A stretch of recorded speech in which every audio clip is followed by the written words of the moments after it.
Now my tool that I'm using for the cut wire or whatever, you know, if I have to, or splicing the wires, whatever, this is what I'm using, my little crimp set right here, which is nice.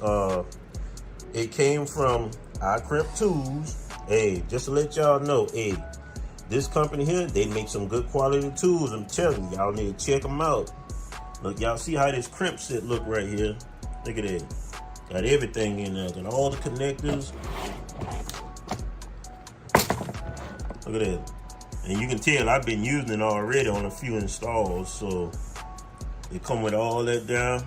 It actually come with 2 rolls of the tie wraps, but I used one already.